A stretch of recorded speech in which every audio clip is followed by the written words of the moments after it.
Chittagong medical college চমেক হাসপাতালের ambulance সিন্ডিকেটের বিরুদ্ধে সাধারণ রোগী ও যাত্রীদের দীর্ঘদিনের হয়রানির প্রতিবাদ করায় জাতীয় নাগরিক পার্টি এনসিপির নেতাকর্মীদের ওপর হামলার অভিযোগ তুলে সংবাদ সম্মেলন করেছে দলটি।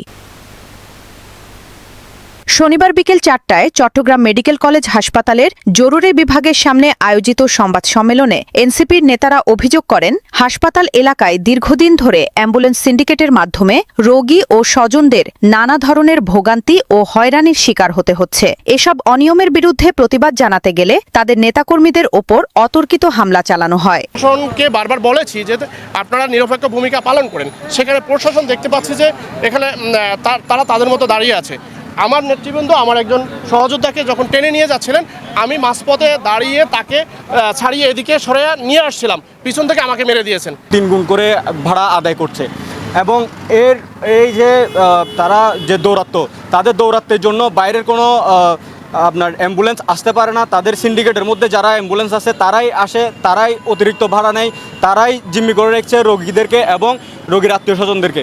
সংবাদ সম্মেলন চলাকালে অ্যাম্বুলেন্স মালিক সমিতির ব্যানারে একটি মিছিল বের করা হয়। মিছিলে বিভিন্ন ধরনের স্লোগান দেওয়া হয়। এ সময় উভয় পক্ষের মধ্যে উত্তেজনাকর পরিস্থিতির সৃষ্টি হলে এনসিপির কয়েকজন নেতাকর্মীর ওপর হামলার ঘটনা ঘটে বলে অভিযোগ করেন দলটির নেতারা। এনসিপির নেতারা হামলার ঘটনায় জড়িতদের দ্রুত শনাক্ত করে আইনের আওতায় আনার দাবি জানান। পাশাপাশি হাসপাতাল এলাকায় অ্যাম্বুলেন্স সিন্ডিকেটের নামে চলা অনিয়ম ও হয়রানি বন্ধে প্রশাসনের কার্যকর পদক্ষেপ কামনা করেন তারা। টাকা নিয়ে যাওয়া, এই যে লাশের উপর জুলুম করা, জিম্মি করা রোগীদেরকে, আমরা এটার তীব্র নিন্দা জানাই, প্রতিবাদ জানাই।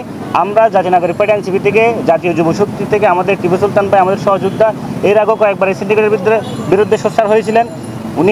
আমরা যখন ডিসির কাছে যাই, ডিসি বলে যে এটা ওনার কাজ না, ওনার সমাধানযোগ্য না। এটা যখন মেয়রের কাছে যাই, উনিও বলেন যে এটা ওনার সমাধানযোগ্য না। তাহলে এটা কার?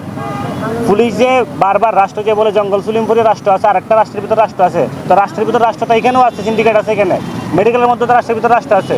এইখানে এই অ্যাম্বুলেন্স সিন্ডিকেট এটা কেউ থামাইতে পারতেছে না কেন? না স্বরাষ্ট্রমন্ত্রী পারে, না স্বাস্থ্যমন্ত্রী পারে, না ডিসি পারে, না মেয়র পারে। সমস্যা কোথায়? এরা কীভাবে রাষ্ট্রের থেকে শক্তিশালী হয় এই অ্যাম্বুলেন্স সিন্ডিকেট?